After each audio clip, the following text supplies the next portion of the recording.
Très heureux de vous retrouver, madame, messieurs. Bonsoir et bienvenue. Boyi, madame, une émission Nabino spéciale DFC. Les lots dimanche 27 novembre, donc dernier dimanche à moi. Déjà, nous disons au revoir le mois de novembre pour dire dans quelques jours bienvenue le mois de décembre. Et cette fois-là, nous allons passer dans l'année 2023. Les lots Tokobetali Solo, il y a DFC, ASBL ou Ekambamina. Madame Naomi Azali, présidente, mais également fondatrice. 4 ans juste d'existence. Nous allons voir ce qu'a déjà réalisé cette association. Le numéro est affiché au bas de l'écran. Bandeko, beaucoup qui peut participer à l'émission, que souhaiter soit vœu Nabino ou soit que féliciter P. Oyo et Salami déjà Nangamboya, Association dynamique féministe du Congo. Sur ce plateau, je reçois la présidente de la dite structure, à la personne de Madame Naomi Kusikmanambangu. Elle va nous présenter encore dans le plus ample détail c'est que sa structure. Maman Naomi, bonsoir. Bonsoir, merci beaucoup Ndeko Authentique. Déjà, Motuna Liboso parce que les lots zobeta masolo ya DFC. Yebisa biso makanisi nini ozalaki nango pour opesa association na yo kombo wana. En fait, natalaki société na biso. Natali depuis bambula ebele basi bazalaki écarté na oba bengi solo ya politique. Souvent moi si na Congo baramenaka biso plus na ménage na kolamba soit na procréation kobota eza eloko oyo bakoko na biso bazalaki plus kokanisa pona oyo ezali jante féminine. Na lobby eloko nini nakoki kosala pona ko relever défi pour que basi bazali na bango na politique mais bakota ebele na arène politique pour réclamer le 50%. Je me suis dit il faudrait maintenant créer une structure oyo ekozala lolenge moko na ba structure nyonso te mais ekozala na particularité nango. Le nom de la DFC wana eza en sigle na mobimba na yango babengi yango dynamique féministe du Congo. Na lopoto ya français soko ozwi dictionnaire bapé sa définition la féminisme comme étant courant oyo ezo réclamer ba droit ya basi. Mais en réalité, j'ai regardé les femmes tozo réclamer ba droit na biso ezonga. Cela veut dire que nous avons besoin que la société ezala équilibrée. Mais nous n'avons pas besoin de l'injustice. Ce qui moi si a retrouvé ba droit na ye, on suppose que il y aura maintenant de l'injustice na mopandi ya mibali. Alors que ce n'est pas ce que le féministe en soi, nous sommes en train de rechercher. Nous voulons l'équilibre. Quand je parle de l'équilibre, s'il y a 20 femmes, il faudrait avoir 20 hommes. Même dans mon longo, ou soit dans la ligne, ceux qui ont 5 personnes vont vendre la mpanzoyo, 4 personnes vont vendre, et au sein la déséquilibre, on a côté il y a 4 personnes. D'où l'idée de créer ces structures pour pallier la discrimination au moins si elles ont faire face. Dans la manière, il y a beaucoup ceux qui ont kolimbola. DFC a botamaki en 2017 de manière officieuse et de manière officielle a mona journalier en 2018. Donc c'est-à-dire ça fait 4 ans que la DFC existe. Et sur le terrain, opposé peu d'action moi et belé, nous avons aidé la population, nous avons aidé des femmes, d'organiser des séminaires, il y a des veilles de conscience. Il n'y a pas que de femmes pour montrer que nous parlons réellement de l'équilibre. Il y a des femmes et il y a des hommes au basa conscients que leurs sœurs, ils vivent dans une société où ils sont machistes, où la misogynie est opprimée de jour en jour, où la femme a plus rétrogradée et ça les limoko ya kito côté. Et ces hommes-là, ils se sont dit, ils ont des sœurs, ils ont aussi des mamans, ils ont des femmes. Ils ne méritent pas que Nanzela Moutou a minimisé Ndekonaye. Et pour que Ndekona a minimisé, Ndekona ko se battre kakaye mon côté yé peut fois dans la pembe Ndekonaye. Raison pour laquelle il y a aussi l'engouement de beaucoup de hommes qui soutiennent ces courants de féministes, pas seulement pour réclamer le droit de femme, mais pour aussi réclamer le droit de l'être humain. Parce que la femme, avant d'être femme, nous sommes des humains. Alors, la femme, avant d'être femme, vous êtes des humains, Dengo Tikoloba. Kasi tozongana nous na objectif oyo créer la qui DFC. Lituana à parité, en tout cas bandakala, ba structure belé, ba s'aligner pe derrière Lituana à parité, mais na part DFC et là qu'on dit déjà bossali oyo les lots koloba que quand même à quelques pourcents il y a respect, il y a parité wana du ya befort ya DFC. na DFC to sali fort rebelle na tamboli na mikanda te, mais les gens savent qui est maman Naomi sur terrain. To sala ba plaidoyer moi ebele, to koma moi mikanda ebele oyo to kotisa na ba autorité pona kolakisa désarroi na biso ou bien motema pasi na biso komona ete basi baza ebele te na niveau ya Assemblée nationale, na niveau ya organisation ya gouvernement, na niveau même ya ba administrateur des territoires basi bazali ebele te. DFC alakisaki pasi na ye to koma ba mikanda ebele tozwa pe réponse ou soit na lopoto français ba accusé de réception pour dire que ekozala améliorer au fur et à mesure, donc c'est-à-dire eza processus ekosalema, mais biso na part na biso tosukaka kawana te to organiser to sala ba lobbying na biso o ekoki ko permettre basi ebele ba kota wana na effort na biso ya beaucoup que je ne peux pas citer. Ils ont été aussi des administrateurs na kati ya Congo grâce ya effort ou soit ya ba plaidoyer au DFC à sala. Grâce à effort ou soit ba plaidoyer au DFC à sala. Déjà structure esali 4 ans. Lobby na 4 structure basi bazali bande komi bali pe bazali. Est-ce que totoye ba équipe bo banda ki na bango au départ? Eza même équipe boza na bango lelo to eza na batum suso pe ba desistaki. Bon, na lobaka, na DFC de lukaka qualité. To lukaka plus quantité te. Quantité et au fur et à mesure besoin avancer, quantité ça ni monani. Mais qualité nde muta formaka quantité ezala. Bae o to bandaki na bango, misusu pe batika biso mais la majorité ba monaki vision. Eza monene ndenge na expliquer bango DFC za kanzeta mbila. Omoni nzeta mbila mutu nyonso azaka na patience te ya rozela et kola. Po azwaka 15 à 10 ans pour kia bimisa ba fruit na ye. Biso nyonso to yebi mbila soka bimisi ba fruit na ye, mutu nyonso bénéficiera na ngo apesa biso mafuta, apesa biso basamo biloko ebele. Et maintenant les gens, surtout na Kinshasa, les gens ont besoin que oyebisi likamo ko est bien, mais alinga ye ba est-ce que ba ko pesa ye mbongo directement ou pas. Et le problème est que bah oyo ba monaka vision laïté, ils sont pressés de partir.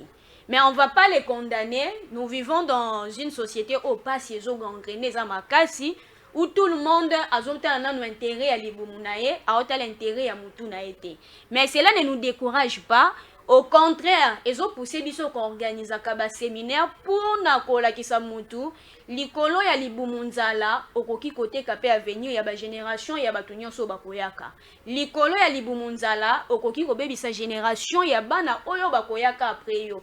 Alors, ba acte tozo poser lelo yangwe ko zongela ka biso d'après 10 ans. Na lobaka pe na insistaka jeunesse na biso yangwana bokoko na biso. Soki bokoko na biso ekozaki to côté c'est que to préparer ki jeunesse mabe. La DFC azaliko pesa merci na baye o batikali na e fidèle depuis bambula ebele et nous disons aussi merci à tous ceux-là au accompagner ki biso mais qui n'ont pas pu tenir pour que ba continuer tina suka ya lit. Voilà, aujourd'hui DFC za ba membre ebele, ba maman baza vraiment ebele, azapi na ba cellule ebele bisa biso. Politique ni DFC à mettre en place pour que à gagner confiance ya batouana SDFC après ça kambongo pende tout monde à côté mususu. Qu'est-ce qui se passe exactement pour qu'aujourd'hui ba maman on a pas se fidéliser jusqu'à ce jour? DFC dope sa mbongo te. Na lobaki yango on est en train de se battre pour la société moko eza égalitaire. Et muto à comprendre que loko bazo memeza pour na intérêt ya génération ekoya a rozana besoin jina yote. On a besoin de 1000 francs na yote. D'abord, une personne a besoin pour assister à la réunion. C'est-à-dire aux somba conscience na ye. Alors que nous sommes en train de la lutte moko ya kofungola batu mutu na bango. Ils ont déjà leur tête na lolenge normal baza déjà na mutu wana eza hyperbole manière juste ya koloba bitumba na biso eza noble. Bitumba nyonso eza la ragiste mutalanda apolo te. Mutalanda mbongo te, mutalanda secret te. Atalaka soki nga peut-être comité avenir ya bana nga ekozamalamu avec cette structure. Et raison pour laquelle botala rabatata na ba maman bazoya même na se ya moi moyennant et le côté mais moyennant ce que la présidente dit, moyennant le message où ils ont touché mutu na mutu, moyennant les messages ils ont cadré na ba secteur nyonso ils ont ba plan nyonso ezali na plan biblique na plan social plan économique plan politique mutu nyonso oyo azalaki aye azozonga na esengo po azobakisa un plus mais mutu aya azwi mbongo azozonga na ngo alambeli mais eloko moko te etikali na mutu la DFC tosombaka conscience ya mutu te mais mutu ayaka parce que il connaît maman Naomi apesaka message pour na édifier ba jeune pour na lutter contre phénomène ya yenda pour na lutter contre phénomène ya kuluna o ezali makasi na niveau ya kimbanteke ainsi que na commune ya Ntsele et pe pour na changer changu na biso kolatsa ngo langi ya sika parce que notre changu a eu beaucoup de gens au ba pesa bango ba discours ya malamu et jusqu'à là changu ils ont demeuré toujours dans la même situation. Donc nous sommes là pour encadrer les jeunes, pour encadrer aussi les mamans et pour faire voir à ces hommes que l'homme et la femme baza bénémité. Au contraire, bitumba oyo yo soki to bondi ensemble et comme biso sous musika. Voilà, au départ, au betil solo ya parité, au lobby bozo bundela pour na parité 50-50. Récemment, Totiko assisté na série à nomination, il y a un mandataire public. Bah tu nommé Kalamingi TPA, bah bourgmestre na bourgmestre adjoint. Et du coup, la DFC a lutté, a mené l'action pour la parité à la respecter. Comment voyez-vous cette démarche? Est-ce cette lutte est proche d'être réalisée ou il y a encore des choses à faire? Bah, oyembi soki osengi papa na ndako asombelo secret et que aye na yango te secret c'est à 2000 francs aye na secret te mais après sur au moins 100 francs. Oima pas vraiment, mais certainement Oima pas vraiment, mais tu diras meilleure formule pour na papa à continuer comme ça la actuana. Oyebise merci pour na 100 francs oya pesio. C'est-à-dire nous remercions le chef de l'État pour na ba mandataire oyoyo, c'est-à-dire gente féminine va se retrouver na kati, mais c'est rien du tout. Raison pour laquelle j'avais dit qu'Oima et Zali, parce que quand on parle de 50-50, jusqu'à là, on ne sent pas l'effectivité. L'effectivité plutôt, il y a nini, il y a mort, il y a parité. Parité en soi, et il y a beaucoup kani, na lo lengi ya kosa la politique, na lo lengi ya kosa na kati ya ba institution ya mboka. Et na boko kani, la parité c'est pas un cadeau, chère femme. Parité c'est un cadeau, mettons-nous au travail pour nous imposer. Politique c'est imposition. Politique ba pe sarati. Politique ba jouaka yango nde. Et na ba nomination wana nous la DFC tous en a regret makasi parce qu'il y a beaucoup de femmes bazana katité mais il y a beaucoup de femmes qui sont compétentes et ça na gouvernement on sent toujours que il y a toujours balanteur pour na rocha moisi parce que entre guillemets tous en éléments où ils ont bloqué moisi on appelle ça pesanteur culturelle et ça mutu muswa linga ko yoka kutu mona moisi alobate parce que c'est une femme place na ye na kati ya politique. Il y a des acteurs politiques au Bazali Bapikama qui réfléchissent de cette manière. Raison pour laquelle je lance encore un message auprès des jeunes filles, de dames. C'est un défi, maman. Et ça défi. Pour obtenir 50%, 50%, il y aura personne. On couper ce biseau cadeau, il y a 50%. On doit se battre. On doit montrer qu'une femme a zappé journaliste.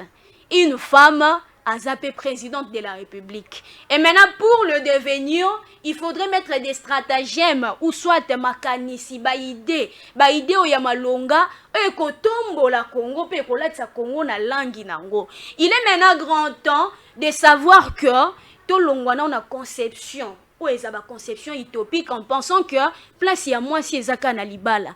Le mariage de journaliste, le mariage est une institution.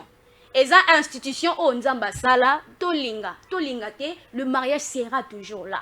Mais le mariage, est sa carrière, il y a moins si toi, mobilité. Carrière, est loko yo tangaki, ok, si ko booster, ko chama ele na yo na service ya bato nyonso, ya ba congolais nyonso, ya ba kinois nyonso, pe na ba o nyonso bazana chango. Il est grand temps qu'on se batte.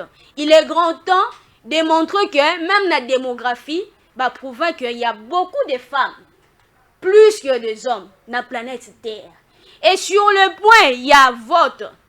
Il y a un problème. Dans le bakape na bandelaka, mongune à moi si ce n'est que la femme elle-même. Biso dozali koloba na lo lengenini. Oui, le lengenini parce que au bêtis sur la parité, il y a l'homme et la femme et finalement monguna ya mwasi et comme sur mwasi moko comment? Oui, monguna ya mwasi eza mwasi moko. Na ba démographe ba pesa biso ba statistique kolakisa ete na monde baye oyo bazo dominer na population ou soit baye oyo bazo sala surpeuplement ya monde, c'est plus de femmes.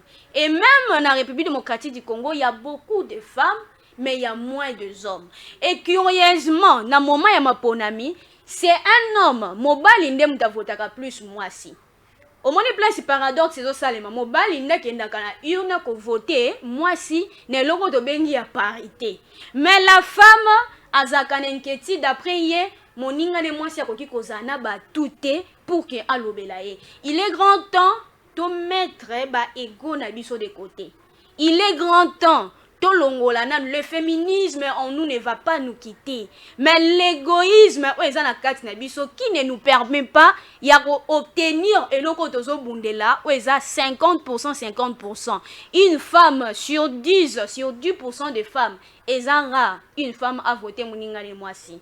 Ceux qui a voté, soit à maman Lekinaye, soit à ndeko na ye, soit à cousine na ye, ou soit à ami na ye. Et curieusement, même ami na ye peut des fois qu'on voter. Alors que chez les hommes, il y a ce qu'on appelle la solidarité masculine. Ouais, ils ont un mupandi ya bana mibali. Moi, mobali bako kuta na nzela, ba yebanite. Tonka ba mona ni ga boye, ba bandi obeta pe masolo ya match. Mususu amela cigarette pas payer cigarette à payer si a éviter ceux qui m'ninga une infection ou pas a besoin autant l'état d'âme na été l'essentiel n'est que ezan ya naye ende konaye eza camarade naye quand il dit ya chose qui n'est pas chez la femme okay. Chez la femme aux obligés va dans quartier mon corps bo s'habituer boye bana pour que bo banda causer bo banda kosolola et venir directement comme ça. Moi, quand la il y a dindé, il se dit, mais c'est pour qui? Mais je vais la causer, elle est qui? Tu sens que Basel, mon corps, et ça entre biso, c'est ce qui fait que même il y a parité, et comme un utopique, parce que biso, mon corps est de Zobo Mayango. Et raison pour laquelle, pour lutter contre le machinisme, ce sont les femmes qui doivent nécessairement couper sa énergie na bango. Énergie et cause à positivisme, pour permettre que Nakati a été le wana et Assemblée nationale, somi bali baza 250, basi pe baza 250, c'est possible. Je dis souvent que l'impossible est impossible jusqu'à ce qu'on le réalise, jusqu'à ce que nous aurons les 50%, c'est-à-dire nous avons enlevé l'impossible. De l'ongoli IM wana est possible. Il suffit que la femme soit consciente naie. Voilà, l'association a sali déjà 4 années d'existence, certainement. Qu'avez-vous déjà réalisé en termes de projet? Ma projet de Sali Ebele, nakati ya DFC deux ans na statut. Statut na biso, tozana ba objectif, toza pena mission. Parmi ba objectif otocha, do ba bimba mission plutôt pour atteindre ba objectif na biso, to ça nakati ya statut to comment il faut to ça là ba centre ya ba auto-école. Il faudrait créer une école, il faudrait créer également un centre de santé, couper couture. Moi, je comment il bien la carte. Centre de formation, etc. Centre de formation, nous sommes professionnels, donc c'est-à-dire nous sommes la carte. Et maintenant, naba oyo biso to sali déjà, lokola 3 centres de santé. Mibale ezali na Kimbanteke, moko ezali na commune ya Ntele. Et maintenant, na centre professionnel pour na couper couture. Moko ezap également la commune à Kimbanteke. Donc c'est quand je parle de Kimbanteke, eza vaste, eza vers Ngulungu na niveau ya cabine mbangu. Mususu eza na Badara 2. Eza na Badara 2 pembeni ya mosquée, eza pe centre ya coupe couture. Pe toza également na une boulangerie artisanale où eza pe toujours na niveau ya Badara 2, eza pembeni na hôpital où to salela ba habitant ya Badara. Na ngambu pe ya Mokali, il y a des actions que nous avons déjà posées. Na Mupandi pe Ngirngir, il y a des actions et il y a aussi des projets aux membres basinga kibiso.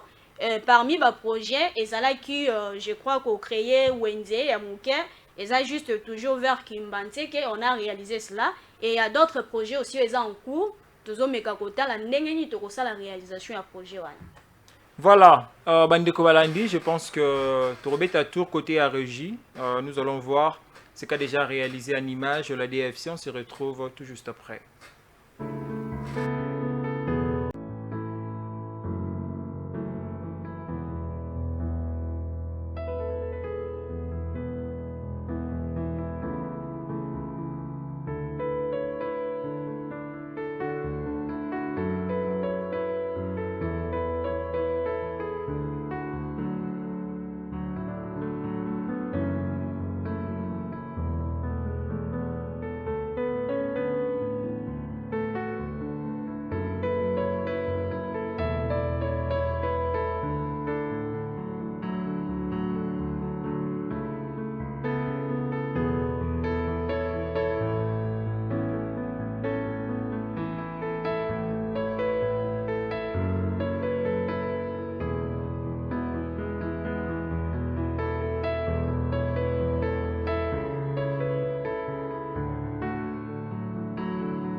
Voilà. Wana touti komona na ba image, tomoni ba boulangerie, tomoni pe ba récipiendaire au bazaki balanda ki formation, au pe ça so ba détail, tomoni pe ba centre de santé. Est-ce que jusque là, vous êtes toujours là ou il y a encore d'autres choses que vous aviez réalisées ou qui sont en cours? Bon, na ba action sur le terrain, certainement DFC de ça la action est belle. TV Zarakangonga, je n'aurai pas assez le temps pour énumérer. Ma récipiendaire, j'avais même oublié pour regrouper ces énumérations. Et ça, et là, il y a Yambo, où ils ont parmi les objectifs dans le DFC. Balanda qui formation nini? Balanda qui formation, il y a droit de l'homme. Ok. Balanda formation avec deux enseignants qualifiés dont le ministère de foi nous envoie pour la formation, il y a droits humains. Na niveau na district na biso ya Tchangu, on a vraiment besoin, il y a des jeunes et belés, bah s'enrôler pour la formation, il y a droits humains. Parce que plus bah yebi, bah droit na bango, plus bah yebi bah devoir na bango, bah kozala apte pour na ko servir société et puis pour na ko servir communauté, donc c'est-à-dire milieu ou soit coin au bango bazali. Parce que na milieu na biso kingasani insécurité ezali makasi. L'État a défailli on a rôle na ye. Il n'arrive plus à gérer les jeunes au babengi parce que le mot kuluna ne règne plus et comme plus mot ya ekiri parce que tant aux autres ekiri américain arabe, c'est-à-dire il faut comprendre directement que c'est le kuluna, c'est le phénomène kuluna, mais elati elamba ya sika na connotation moko mususu bazobenga base Ukraine etc. comme ça. Donc soko yoki oui soko yoki kuluna wana soko yoki base même Ukraine wana yomo il faut banga. Bah américains, je crois ceux qui crient na bango la maï, des histoires comme ça. Dans ceux qui doivent sentir bongo, yo mo zana crainte na yo. Et avec ces gens-là, bah comment na ba système ba ça la raso ba émission que chemise ou soit des histoires manches longues, des histoires comme ça ba bimisaka. C'est que la manche longue c'est qu'il y a kata liboko à partir à ceux qui la manche court, c'est qu'il y a katelo à partir ya awawa. Et biloko wana nyonso oui, ça nous fait rire mais en pas si le gens na kimbanteke et même na badarade na nzela oya mai pona romato ke okomati na niveau mosquée à partir de 19h batu balali déjà balali pongi pas parce que bazan na posa kolala balali pongi parce que ils sont obligés ya kolala wana parce que ko bima libanda américain no okata yo pota soko bimi libanda arabe pas monio show na show ça sera terrible je vous dis ces gens là ba réfléchissera deux fois té. Excusez-moi, si on a lobby na bango mabe, mais les problèmes que l'État n'a pas fait de précaution pour pallier na problème ya ba ekiri. Ata ba pesi komo ekiri, ezakaka banditisme. Le fait ya ko simba eloko ko boto la mutu eloko, c'est déjà du banditisme. Chose que la DFC tozali ko sala de notre mieux pour na ko kita na ba base wana ya ba americano. Pour ne quitter pas les Américains et les Arabes chaud na chaud, nous descendons malgré que ça risque. Na kitakawana, na s'entretenir na bango, na expliquera bango que mukolo mabele za bango te za l'État. Bango bazali ba citoyen, oui certainement za mabele na bango, mais ça n'appartient pas à un groupe d'individus. Oh ba se dénommé ba kulu na ba komisa ba kolo mabele et curieusement ko kata ba limite kingandi soki ya uti boye akati sate l'État a utilisé monopole ya violence légale. Ezali monopole na ye pona kozongisa bana ona nzela. Ils ont besoin bakota ba formation ya malonga, bazana besoin ya misala pour que batika kokota biso maboko na poche quand même. Biso on a besoin de marche longue na marche courte hein? Voilà. D'ailleurs pour une petite histoire, Omeka ko réconcilier des Zekiri, bazaki na conflit aujourd'hui. Bazo vivre en bon terme. Mais là, nous allons aussi parler de l'aspect éducationnel. Est-ce que DFCP ASA active dans le secteur de l'éducation? Normalement, tozali toujours qualité parce que j'avais parlé à phénomène yayenda. Na phénomène éducation, ceux qui ont eu bana wana ya basi ya ba moins de 17 ans. Mingi bazo kende kelasi. Et pour permettre biso ya ko éradiquer yango na noté mais ya ko étouffer yango parce que le fait moi naza de na kelasi aza sous attente ya ko raisonner ndenge nini bango seye pour que alsa la carnaval ya ba moto et nous de notre côté doit encourager ba parents ba dépenser nyonso pona kokota bana kelasi parce que classe yango eza avenir ya bana na bango, eza avenir ya baleki nanga, eza avenir ya bana oyoyo tozali ko encadrer na niveau ya DFC. Et il y a quelques mois passés tozwa qui peut également bana en charge pona kolakisa toujours que tozana besoin ya kolite contre phénomène ou jana pe phénomène yenda na niveau ya Kimbanti ke pe antele. Plus les enfants étudient, plus bazo kanisa lo lengeni bakoki ko pesa makanisi ya sika pona kotombola Kimbanteke.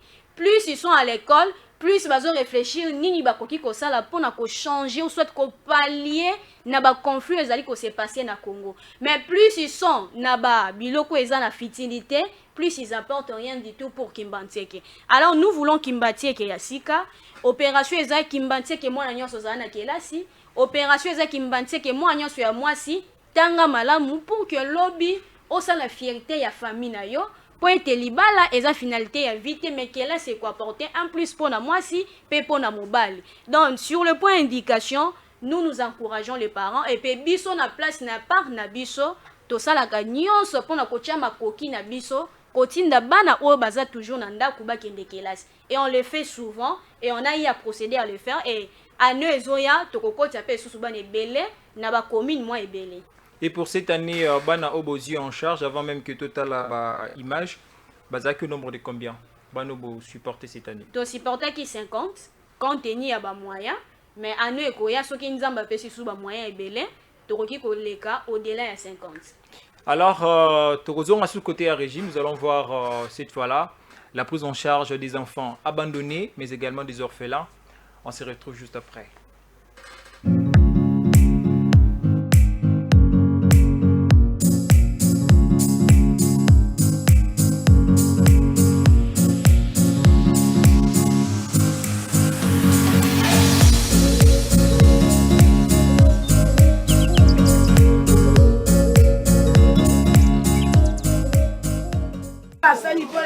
Bana na biso atuka mama Nzambe apambola yo misala ekende liboso.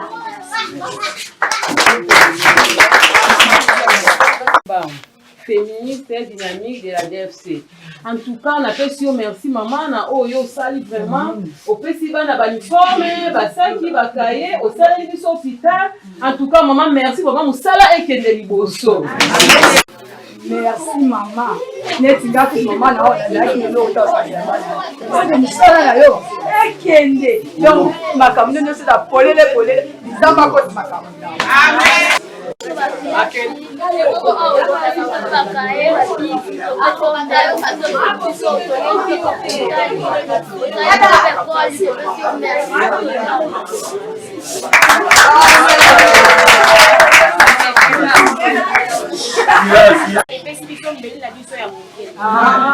Na mbeli ya muke mama nazali nasalaka na gouvernement te na ndambo nzambe azopesanga nalobi nakabwana bamama nyonso oyo azwi akumisi nzambe oyo amoni mpe koma mwana te aleki na biro akumisi mpe kaka nzambe ebandeli tokolege bakawa na bino me na oyo ntango nzambe akopesa biso tokokontinue kosunga bana na biso baleki na biso po ete kingasani te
Maintenant, vu que l'État a fait ça qui essaie, oui, il y a une préoccupation pour ma profession.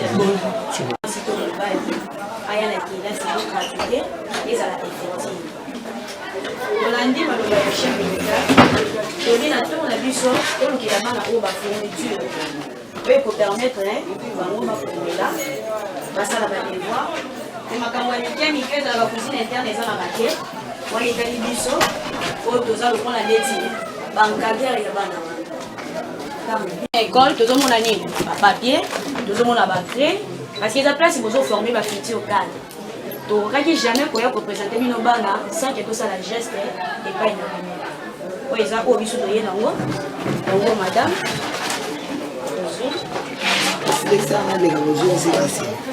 C'est bon. Oui. Et la femme en gaï, Nathalie Nobi, la tique est la Nathalie Maï. Attends-moi quelque chose pour permettre à moi de citer, moi je vais là, dans la minute de 200 000 et bien on va s'assurer. Maman a aussi. Na remercie makasi. Oyo sali. Voilà. Wana tout le monde na image, bana oyo besoin qui en charge. Mais kasi biso tozala ki wana na terrain, toyoka ki ba maman oyo ba sepeli na ba action DFC zosala ba sengi na maman Naomi. Soki okoki kolobela bango lelo tozala molobeli na bango na Assemblée nationale. D'abord, tango yo yokaki nouvelle wana, réaction na yo ezanini? Bah, balobaka, peuple ndaza souverain. OK. Pour que olobela peuple, nécessairement il faut bango ndeba pesa yo pouvoir wana. Et quand le peuple donne ce genre de pouvoir, on ne peut pas dire oui na bas sentiment si on ne maîtrise pas la res publica. Et la politique, c'est aussi une sorte de conviction. Pour Nanga, et étant que politologue de formation, je ne suis pas amateur dans le domaine où bengi comment gérer la res publica. Et quand c'est maman besoin qui décision pour dire que cette fois-ci maman Naomi lobela biso, c'est parce que bayebi de quoi leur maman aza capable. Azali jeune, aza elenge, mais bagage oyo azali ko détenir, eza lokola bagage ya bato bazala depuis 1960. Pourquoi j'ai dit ça? Parce que les mamans ont été convaincues d'un message de sensibilisation. Les mamans ba moni lo lenge dozali ko lutter contre phénomène ya yenda où beaucoup de acteurs ba négligeaka aspect wana. Les mamans ba moni lo lengeni de tozali ko sala pona ko pallier kolongola phénomène ya kuluna koyo ki saba ekiri wana. Il y avait un problème na niveau ya Kimbanteke na côté ya Nkoli na likolo, côté ya EP3, EP6, EP3. Il y avait des gens au Bazaki Koli, des gens de Mbujima, ils n'avaient pas la possibilité ya koleka na mopandi wana. Et lorsqu'il y a quitté sur le terrain, il y avait directement une solution au de trouver qu'avec ces jeunes, parce que bango nyonso bazaba na mabele moko, ils ne peuvent pas s'entretuer na likamo babengi mukolo mabele, alors que l'État nde mutaza na monopole ya kozala en réalité mukolo mabele wana. Les mamans ils ont fait leur choix et ngai na tour na nga j'ai dit oui aux mamans parce que j'ai ce qu'on appelle un cahier de charges. Je ne partirai pas dans l'Assemblée nationale tête vide. Je pars comme étant jeune. Je pars dans un domaine oyoyo, mibali bazali ebele. Oh baba maman balobi, cette fois-ci, maman Naomi, tu dois nous représenter parce que Oza David Yachangu, les actions que tu poses, ça nous a prouvé à suffisance que Oza na amour y a pays na yo et surtout y a district. Kimbanteke et moi, eza histoire y a bandakala. Moi, je suis natif de Kimbanteke, ba parents nanga bazan natif ya Kimbanteke. Ba parents nanga ba botami na oyo ba bengi Nkoli, na plutôt Koli te na Kikimi, na quartier Kikimi. Papa nangai baza aza komone mbangu. Batu nyonso bayebi na Kimbanteke, ils connaissent bien la personne de Mbangu. C'est vraiment une histoire. Donc de batu baka histoire nanga na kingadi nga histoire nanga ezande na Kimbanteke na commune ya Ntele. Donc toute ma vie, c'est là-bas.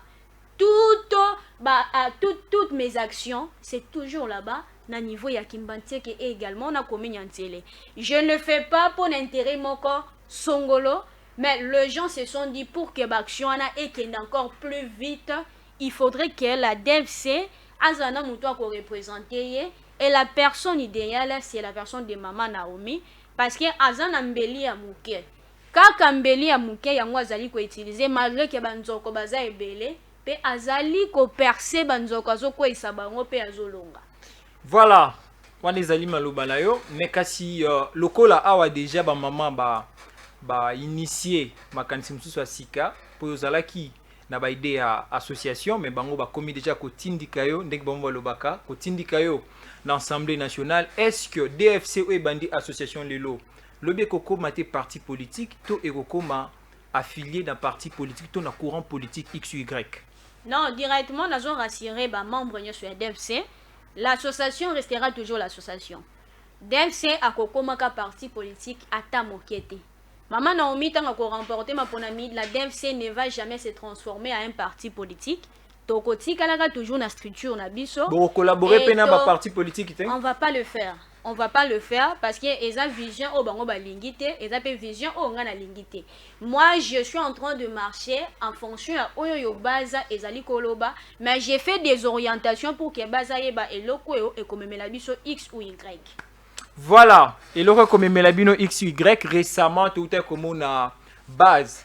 Au départ bazala qui base constituée de plusieurs mamans au ba qui ko adhérer à DFC et puis à l'occasion il y a adhésion pour installer pe bango directement le cola cellule il y a DFC. Alors yo ozali maman présidente avant que total ana nous bilili yebisa biso tangu yo monaki action wana makanisi nini eyelaki yo ya liboso? Bon, tangu na monaki action wana nazaki na sengo pourquoi olobaki otunaki motuna soki DFC topesaka batu baji pour ke balanda biso. Bato bayaki kosala adhésion eza ba oyo balekaka na nzela des fois bayoki message o nga na transmettre na message o bayoki e capter bango. C'est pareil avec cette base oyo yo mokambi na bango alekaka ayoka maloba o nga na lobaka et touchaye pe azalaki convaincu batika la pona libela na kati ya DFC. Ils ont dit maman biso to komina yo tokozana yo na pasi pe na bisengo. Ça prouve à suffisance que la DFC a ça la sous-traitance te apé ça quel côté, mais au contraire la DFC forme une génération montante qui va s'élever pour se battre pour l'intérêt ya Kimbanteke, ya Masina, ya Ntele, ya Malukupe, ya Njili. Et preuve à l'appui, nous sommes partout na niveau ya district ya Tchangu et nous sommes en train de faire de notre mieux pour na ko gagner ba terrain nyonso. Et les gens viennent des fois par bango moko parce que ils ont remarqué que réellement Nazalaka David pe Naza Jeko parce que Jeko avant nandaku et même ils ont dit ndako en réalité ça l'Assemblée nationale. Batu mususu yo ka bango bazara ba matembela simandaku misusu bazalaka soki soso ya mboka etc. mais yo za Jeko comment? Quand c'est différent ces alités, matemela simandako il faut fungo la porte soit to le kana simandako. Et ce qui mbo azali, moi on le kezate et comme une difficulté. Tandis que les GECO on a besoin ya mboite, on a besoin le côté GECO destination za kana katandako. Ba misu ba miselekete pourquoi? Mo selekete soki mutaningi sika lokolo, ata mutolanda eta ko kimakaka yemoko. Mais les GECO avant nakana katandako. Destination à Jeko ezalaka toujours kaka na kati ndako ezaka esika mususu te. C'est pareil avec la maman Naomi que je suis. Destination na ngezaka na kati ndako. Et le maman ya Tchangu ba pesinga confiance, ils ont dit cette fois-ci et mata et kita c'est toujours maman Naomi. Balobi opération to boyi ba député ya kala parce que ba sale loko moko te pona Tchangu. Cette fois-ci la jeunesse il faut azwa pente pour que en relever défi ol. Cette fois-ci Kimbanse ke faut azwa elongi ya sika pour que échanger réellement et longi oyo kimbantie kiazanango. Et les gens ils ont estimé bon en disant que Jeko ya solo oya ko mema langi ya sika na district na biso ya Tchangu c'est la personne de maman Naomi parce que je connais l'historique ya Kimbanteke, je connais les quartiers ya Kimbanteke na tambola kana ba recoin ba coin partout peu importe air na tambola kana zawana parce que je connais milliers nanga et je me bats pour na milliers nanga. Voilà, le temps que réalisation va préparer les biso ba réaction ya ba maman au ba deraki motuna moko. est-ce que DFC a suki kaka na Kimbantseke to akokipe ko s'installer na ba commune mususu? Bon, DFC a na Tchangu. C'est-à-dire Tchangu, tout le monde a ba commune nyonso o eza na Tchangu. To tchana kati ya stati na biso to kosuka kaka na Tchangu te. DFC akoki kozwa ba représentation même na niveau ya ba province ou soit na niveau ya libando ba o ba bengi ba diaspora.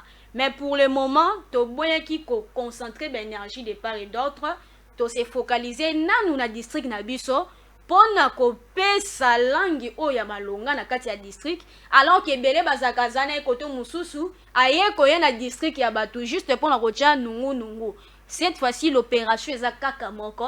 Bengana député ya kala parce qu'ils ont rien fait, ils sont en train de nous distraire matin midi soir. Bengana mutu nyonso avanda depuis 1960 alongwa te ne bongana. Bengana baye o nyonso bazali ko distraire biso. Tchangu azana besoin ya batu ya sika. Peu importe organisation ya hold up électoral et salema, peu importe ba fixer regarde ya mutu X ou Y, les mamans ont dit maman ba tricher tu seras là et tu vas remporter. Voilà, okozala wana pe ko remporter kasi ceux qui régissent après à quoi ko proposer biso ba réaction ya ba maman oyo ba diraki donc ba représentante ya base oyo ya diraki na DFC, mais en attendant aussi maman Naomi, est-ce que base bolingo bien sûr ozobetali solo ya DFC olobi bobandi na Tchangu notamment na Kimbantseke, est-ce que oyebi penza Kimbantseke yango to oyepe kaka nde banyos bayaka natangelo ba commune natangelo ba quartier natangelo ba bisika te convaincre ngai que oyebi Kimbantseke parce que mingi bayaka kaka boye nazamona Kimbantseke na botama kutu koko na biso il était ceci cela etc. mais yosko convaincre ngai que oyebi Kimbantseke ya solo le temps que babongse la biso ba image parce que to ko chité wana. D'accord, nazo convaincre yo na kokene makambo ebele te. Famille mbangu baye o nyonso bayebi famille mbangu bakoyeba papa Kusikumala, bakoyeba Mubangi Zeno, bakoyeba Souza na Okito. Quand je prends Okito nazo joie na niveau ya Polino, arrêt ya Polino baye o nyonso bazana cabine mbangu ba se retrouver directement. Et quand je suis en train de prendre Souza, Célina plutôt, baye o bayebi Célina na niveau ya Bikuku. Tant bataille longyo bayebi directement que c'est la famille Mbangu Kusikumala. Et quand je suis en train de citer na niveau ya Ngulungu, tout le monde bazana Ngulungu bayebi maman Naomi azalakana bango de jour en jour. Et quand je prends India na niveau ya Tika Mwana, et tout le monde bazana India ils se disent wana ne maman na biso. Et quand je viens encore vers Mbujimai na croisement nango entre Mbujimai na Boko, bae o nyoso bana Mbujimai bakoye biso papa komiko c'était là c'est notre maman. Donc en quelques minutes même si on a qu'un niveau ya Mokali nazui Tadila nazui Lutalana, je vous dis que Kimbantseke je le maîtrise mieux que quiconque. Voilà, alors Tozowa réaction, on se retrouve juste après pour shooter. Maman Bonvoula Jolie, naza fondatrice ya DST, naza pe Mutu, naza fondatrice ya base o ya Bomoko Bola. Vraiment to sepeli ndenge to yambi maman Naomi. Biso ba maman na journal lelo na le 13 ya 11e mois. To sepeli mimbo monde to tondisi batu ba maman bazala ke ebele mais ebele ba yete po mikolo église nde ebele ba monanité to pesi bino merci ba journaliste to lobi boye loko biso to za nango to mona kapasi pa na biso na Tchangwa wa ou na quartier na biso Mfumukento donc pasi ya mai to za la pena na mai te to zo bima ba 2h ba 1h ba 3h ko luka mai nde ana to sengi epa ya bakonzi soki moye ezali to leleli bango batiela biso mai pompe ya forage nde ekobando sunga biso poto tokaka mai poto tika kobima na ba air tardif ya mibale to zape na ba mama na biso ba mama veuve o ba kufela mibali bazana makasi na nzoto me bazonyo kwa mama musala ko sala ezate so ba pesi biso ata parti ya bilanga pe ba mama na bakobando kende po basala bilanga na pe e banda kosunga bango muke na mwa matembele na mwa mbongo ya hôpitali na mwa mbongo bakisi donc ekosunga bango na pondu na bana oyo ba membre na biso pe bazokufa baotikela biso bana etike bazangi batata ba mama bazate donc bazepa na biso bakoko tozonyoka mapona bana wana na 2023 soki nzambe azana biso bayokela mama Naomi mawa basunga biso pona école bofena wana bakoko tanga bon biso moko nde tosepeli nango na makambo bango bazosala baza na makanisa malamu nde yango pe biso tosepeli yango tokoti baza na makanisi malamu bon nakoloba boye mpo na bamama bakolandanga vraiment tozala molende to vote bivote vote te na mokolo yango ekozala ke mokolo yango wana so tokomi na date wana toyeba soso ya mboka na ndeke ndeka kopumbwa asimi nzela akei mais soso ya mboka akolanda bino bisika nyonso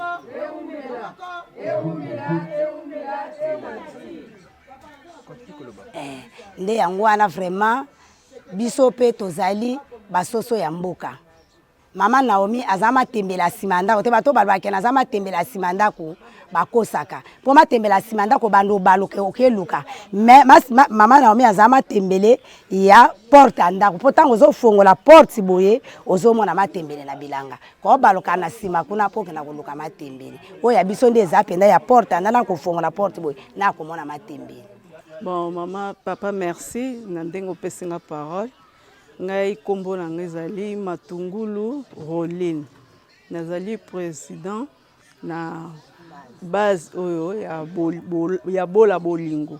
Bon réaction na ngezali lolenge ndeko na nga uti koloba po tomoni misalo ya zo sala ezali pena malamu yango na biso pe toche mutu na biso epa na ye po to sala musala elongo na ye tokende liboso yango na tozo senga pena mama asunga biso atela biso mai wana fourrage po esunga biso na ba mama pe oyo tozana ba mama ba veuve bazana mibali te po na moye ya bilanga po ba sala mo bilanga po esunga bango na bano bakufeli batata ba mama oyo bazali banetike bon na ba école batia po na bana wana éducation na bango ezala bien yango eloko tozo senga yango wana na ba vraiment ekozala penza ezali kama mutu yo tuni soki ba biso forage po biso na besoin ya ba mai ya mai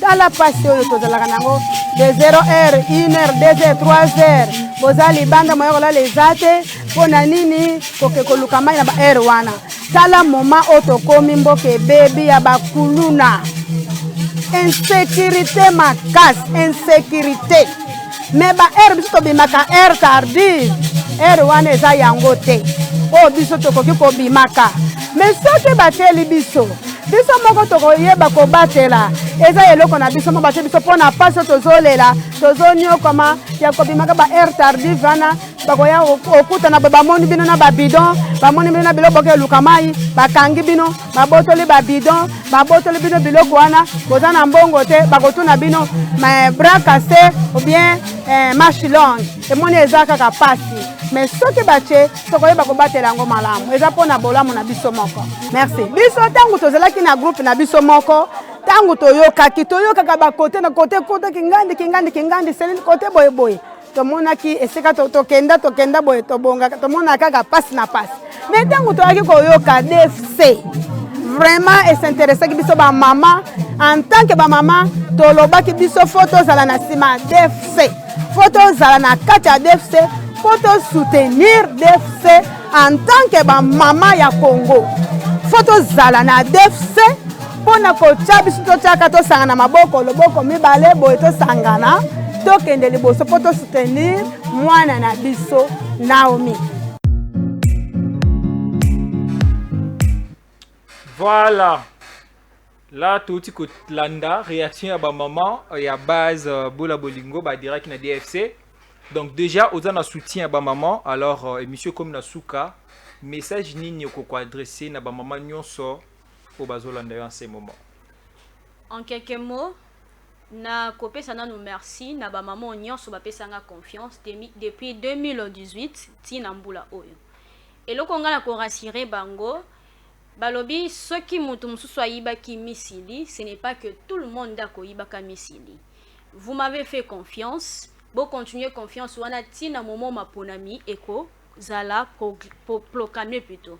Na moment où bako proclamer ma ponami, soyez-en sûrs que la personne de maman Naomi ne va jamais vous décevoir. Je ferai de mon mieux pour na kolatisa kingasani langi nango ya sika. Quand je dis langi ya sika, Kingasani a kozala na changement total et Kingasani sera compté parmi la commune kozala commune développée. Et district na biso ya Tchangu na kotombola yango parce que bino botombolinga ngape na tourna nga na kotombola yango na moment oyo l'état kopesa biso autorisation pour na moment kosala campagne électorale ba maman bozala toujours na sima ya mwana bino. Naza mwana ya mabele, naza mwana ya famille mbangu, naza mwana ya papa mbangu, naza mwana na bino, pe na kosalaka de plus en plus. O nazali ko poser ba action eza muke, mais oyo na kosala e kozala ya mingi koleka, oyo na sali déjà. Et na pesi merci na baye o nyonso ba soutenaka DFC, pe na baye o bazana besoin ko soutenir DFC ba benga biso, tozali disponible pour na mutu nyonso. Voilà, les losoki olongi na maponami. Est-ce que okoki matendenge batumsu bakimaka? Wanezali motuna to ko répondre yango mkoleko ya. OK, merci beaucoup. Bandeko balandi, émission Lelo et Sili, merci à vous d'avoir pris votre mal à patience de suivre cette émission. Merci également à l'équipe technique, merci à la régie finale. Retrouvez le mardi à 14h30 la rediffusion pour un autre numéro. On se retrouve le dimanche prochain. Au revoir.